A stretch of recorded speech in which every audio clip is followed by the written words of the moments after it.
Čísla neklamú, emócie áno. Vítaj pri ďalšom zápise do denníka Beštie. Som investičný apetít a dnes sa spolu pozrieme na to, ako vyzeral tento týždeň, ako vyzeral dnešný deň a ako vyzerá celé moje portfólio. Čo som nakúpil a aké dividendy prišli.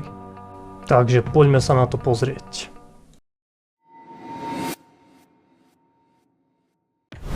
Takže dneska, ako vidíš, som dole o skoro 1300 €, nejakých 1,7%. Dneska to zbehlo takto, celý deň, dneska bola korekcia, ale týždenne sme na tom stále celkom pohode. Bolo to ešte pred chvíľou nejakých 300, teraz to už trocha kleslo, ale za celý týždeň tu som bol až skoro 1600 € v profite, no a zase som sa pekne vrátil trocha nižšie k realite. Dobre, mesačne za 3 mesiace, year to date som na tom takto, za rok cca a maximum nejakých 16 000. Nové maximum som aj dosiahol tento týždeň, tuto hore, ako vidíš na sume 68 600, bolo moje nové maximum, ale zase som sa trocha vrátil, čo ale vôbec nevadí. Keď sa pozrieš dneska, tak sa toto pekne červená, trh krváca, čo je ale super, netreba panikáriť, budú dobré nákupné možnosti, k čomu sa ešte aj dostanem za chvíľku. Takže pozrime sa na akcie, na portfólio, najväčšia pozícia ASML stále, doručil skvelé výsledky, takže ja si myslím, že celkom oprávnená cena, aj sa hýbe okolo svojej férovej hodnoty, čiže za mňa je to držať.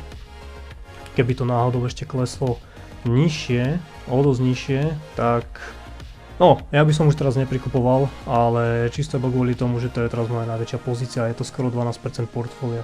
Ale inak keby to bola menšia pozícia, tak by som sa toho nebal. SP500, tuto bola tiež taká mini korekcia, ako vidíš, že keď na trhu to vypadá strašne, keď si pozrieš tento SP500 graf, tak to je nič. To je úplne také ako keby zdravé, aj tuto kľudne aj nižšie, keby to išlo ako inde a potom zase hore. Takže keby bola nejaká ďalšia korekcia výrazná, alebo tri ďalej krvácali, tak nepanikár, žiadna panika, je to zdravé. Ďalej. Alphabet Google, to bola tiež menšia korekcia, taktiež to vidím vo veľmi pozitívnom tomto, a to celkovo ten tech teraz dostal, a išli aj tieto pamäťovky a všetko išlo nižšie a zviezol sa s tým aj tento Big Tech. Čo ale vôbec nevadí, lebo však nemôže to ísť stále iba hore. To tiež nie je dobré, lebo čím prúčie to ide hore a neustálejšie, tým potom prúčie sú aj tie pády. Realty Income, teraz idú veľmi pekne je tento read, ináč toto už som chcel aj trocha dokúpiť, ale čakám na lepšiu cenu, no. Ale to nevadí, pretože namiesto toho tu máme Vici Properties, ktoré je na svojich minimách a myslím si stále, že to je celkom dobrá šanca na nákup. Ako vidíš, to by šla tá dividenda, ale ja som prikupoval, hej, ako som aj spomínal predtým. A keby som to nemal takú veľkú pozíciu už tiež, nezačínal mať, tak by som nemohol tam naložiť toho viac. Ale uvidím, ale možno po pár akcií ešte stále prihodím, ale tento mesiac už asi nebudem. Nebudem mať za čo, hej, takže nie, že by som nechcel, ale už mi došiel kapitál, zatiaľ. A Amazon, ten sa pekne drží, teraz nenapadne, moc spravodlivé ani nebolo. Mastercard išiel trocha konečne hore, konečne sa tam zase prilieva späť kapitál, si uvedomili ľudia aj tú hodnotu, že toto je proste mašina na peniaze. S&P Global takisto sa trocha vrátil, paráda, férová cena niekde toto vyššie, takže toto som rád, že sa obracia a že som tam stihol prikúpiť ešte. Meta takisto, toto ešte celkom z toho Big Techu asi najviac podhodnotená akcia, takže parádička, som rád tiež, že som tu stihol nakúpiť. Main Street Capital, ten je teraz na svojich férových cenách podľa mňa, alebo možno aj trocha nadhodnotený, ale ten ide pekne. Tuto mám aj už z toho FX Impactu, čo som stihol nakúpiť za lacnejší dolár, parádička tiež. Pepsi, tu som aj dokupoval. Som dokupoval 10. júla jednu akciu ešte, tiež za super ceny teraz. Je tu krásna dividenda, 4,22%. Určite toto za mňa výborný nákup tiež. Samozrejme to nie je žiadne odporúčanie, nehovorím ti, aby si to kupoval, nerob to iba kvôli tomu, že to niekde vidíš alebo že o tom niekto hovorí. Pozri sa na to sám a musíš mať vlastnú túto motiváciu, že prečo to chceš držať alebo vlastné dôvody. Nielen preto, že ja neviem, toto mám ja v portfóliu, hej. Z toho si akože neber takto príklad v tomto ohľade. Inšpirovať sa môžeš, ale rozhodne nekopíruj alebo podobne. Netflix nám teraz najviac krvácal, čo myslel trocha výhľad, čo to zverejňovali vlastne včera. Ale o moc nie, bolo tam to úplne málo, ako za mňa to neboli až také hrozné výsledky na to, ako reagoval trh, ale nevadí, super, aspoň je to dobrá príležitosť na nákup, čo som aj využil. Tuto to vidíš, dnes som dokúpil 2 akcie, ešte 10. som dokupoval jednu, aj postupne ako to dokupujem. A myslím si, že táto firma na tom bude dobre, ešte za taký rok, 2 sa ukáže, aj keď tá vnútorná hodnota teraz mi tiež vyšla iba okolo 80 alebo tak nejak. Takže tiež žiadna sláva, ale stále je tam nejakých 20-30% možno, no 20% upsideu, takže super. Dobre, ten aj dneska išiel, no o 10% bol dole, čo som vlastne stihol aj nakúpiť a už vidíš, už sa to o pár percent vrátilo. Ďalej, čo tu máme, Microsoft, ten plus minus sa mi dostáva už na nulu, super waste management, tento je teraz trocha nadhodnotený v mojich očiach, takže toto by som určite teraz neprikupoval ani nič, ale skvelý hold. Tiež je to stabilná dividendovka, dividenda tu síce nie je veľká, ale zvyšuje sa celkom v pohode. O tom som tuším robil aj video, ťa to zaujíma, si môžeš pozrieť. A Nvidia je teraz pekne hore. Rheinmetall máme takto, hej, už to mám približne na svojej nákupnej cene. A keby to kleslo ešte nižšie, možno by som ešte trocha prikupoval, možno nie až tak agresívne, ale uvidíme ešte ako sa vyvinie sentiment, či budú mať nejaké nové zákazky alebo tak. Ale ja si myslím, že na držanie je zatiaľ úplne v pohode. Lockheed Martin, tu ešte uvidíme potom výsledky. O niečo lepšie na tom. Apple, vieš, Apple nám pekne ide. Apple ťaha svoje nové maxima.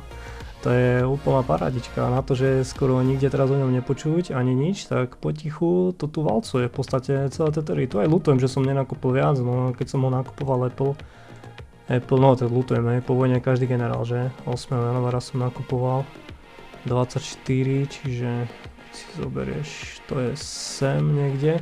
Vidíš, že ja som ho nakupoval v podstate na maximách, tak mohol viac prikupovať. Aj tuto som ho niekde určite dokupoval, tak to dropoval, ale nevadí, no som rád, že mám aspoň tie 4 akcie. 65% profit na tom, to je nerealizovaný, je celkom super. Ďalej. A British American Tobacco ten tiež pri svojich maximách, super, tieto tabakovky aj spolu s Altriou krásne idú. Nové maxima. Krásna dividenda je tam loknutá, toto bude ešte dlhý hold si myslím, možno aj navždy. A SoFi, no toto uvidíme, ak skončí táto apokalypsa, alebo keď sa to trocha ukludní, tak toto by mohol byť potenciál okolo tých 25 až 30 možno behom roka, že by sa to dostalo na tú sumu, by bolo celkom reálne podľa mňa, a rovnako aj Nu Holdings. Nu Holdings, čo je možno teraz aj v lepšej pozícii ako SoFi, no uvidíme.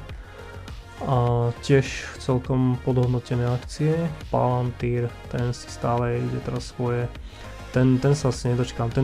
Toto nie a nie to prikúpiť, pretože stále čakám na väčšie a väčšie dropy, ale neviem, či sa ich dočkám. Už čakám na to niekde.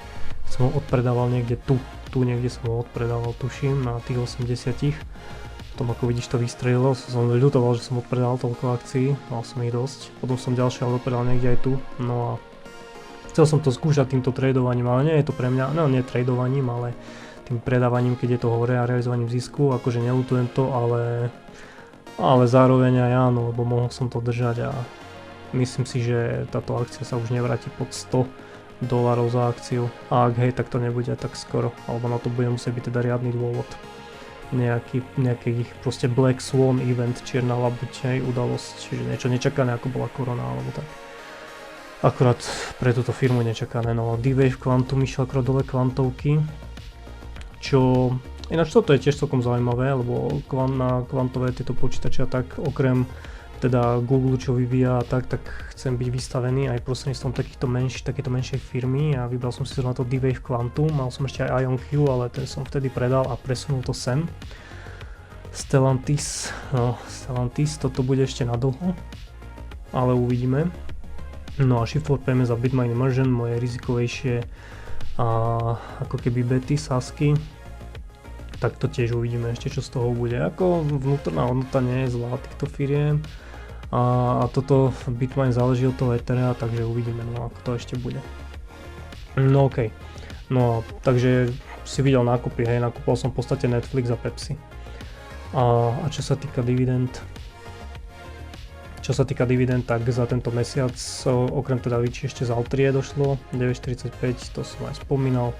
A z Main Streetu 11.22, Realtinka 15.91 a tento mesiac už si myslím, že asi z dividend nebudem už nič mať extra.